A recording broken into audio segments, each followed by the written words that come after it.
ভাই, এবারের ফসল কেমন হয়েছে? আগের থেকে ভালো হয়েছে তাই না? এত ভালো হয়ে হবে কি রে ভাই ফসল? শেষ পর্যন্ত তো হাকিম ব্যাপারীর কাছে কম দামে বিক্রি করতে হবে।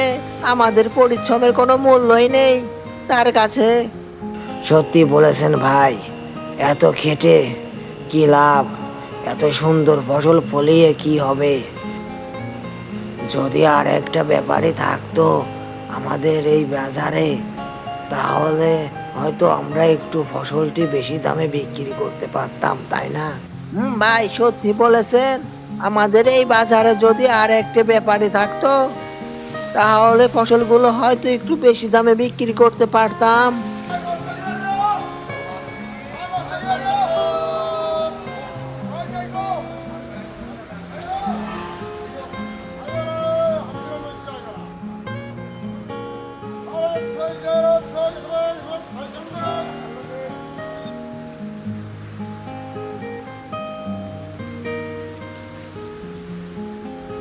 আমি কিছু ধান নিয়ে এসেছি বিক্রি করার জন্য।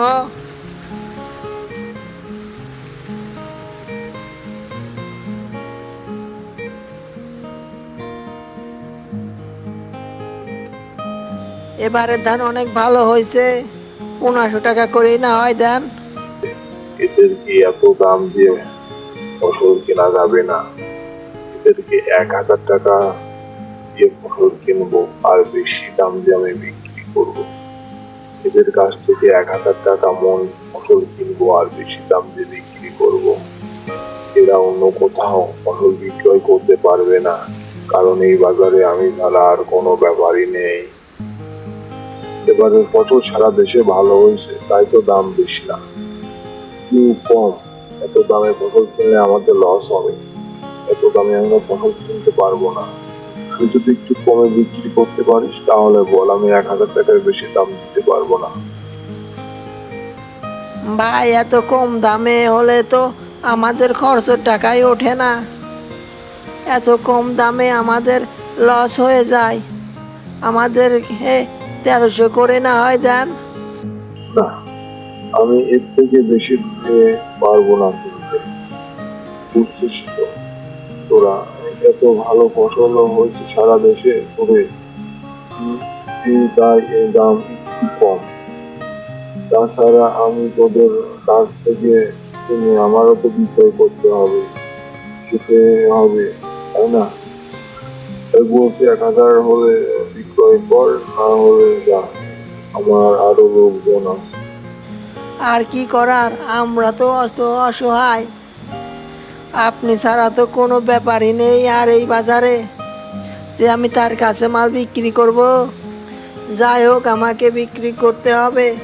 এটা করে জায়গা বাজারের থেকে সদাই নিয়ে যেতে হবে, কিছু করার নেই। এভাবেই দেন, কি করার আর। শুনলাম বাজারে নাকি নতুন ব্যাপারী এসেছে, এখানে নাকি ভালো দাম দিচ্ছে ফসলের, এবং বলেছে সে সব সময় কৃষকের পাশে থাকবে, বেশি দামে কিনবে। কাল থেকে ওখানেই ফসল বিক্রি করব। হ্যাঁ, এটা আমিও শুনেছি। কাল থেকে আমিও ওখানেই ফসল বিক্রি করব। আর শুনলাম সে নাকি প্রতিদিন দোকান খোলে না, সপ্তাহে 2 দিন দোকান খোলে। তাই ভাবছি আমি ওখানে গিয়ে তাকে বলবো প্রতিদিন যেন দোকান খোলে। হ্যাঁ, এটা সত্য শুনেছি। কাল গিয়ে বলবো প্রতিদিন যেন সে দোকান খোলে।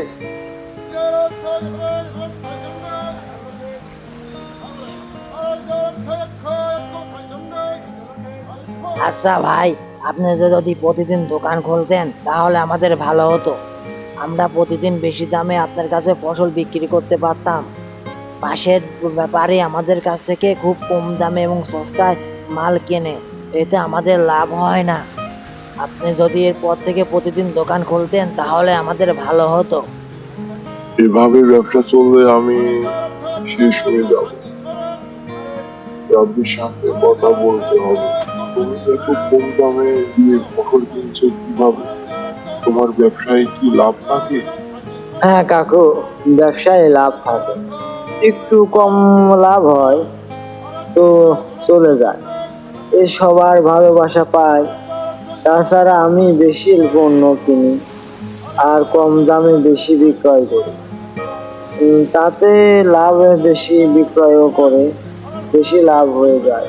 এই ধরেন একটি পণ্য 10 টাকা লাভ করলাম, করে 100টি পণ্য বিক্রয় করি, 1000 টাকা লাভ হয়।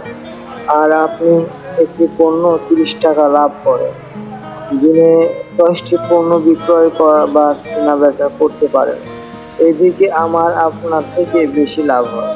তাছাড়া যদি আমরা একটু বেশি দামে কৃষকের পণ্য কিনি, তাহলে কৃষক লাভের মুখ দেখতে পায় এবং সবাই কৃষিকাজে আগ্রহী হবে। সেই কারণে আমাদের দেশে বাঁচবে, দেশে লাভ হবে। আমাদের মতো কিছু অসৎ ব্যবসায়ীর কারণে কৃষক পণ্য বিক্রয় করতে চায় না এবং কি কেউ কৃষকের কাজ করতে চায় না, এই কাজে মূল্যায়ন করে না বলেই। আমরা যদি কৃষকের মূল্যায়ন করি, তাহলে কৃষক ভালোভাবে ফসল ফলাতে আগ্রহী হবে আর বেশি কৃষকের ফসল ফলাবে। সত্যি বলেছে বাপু, আমি কখনোই ভাবে ভেবে দেখিনি।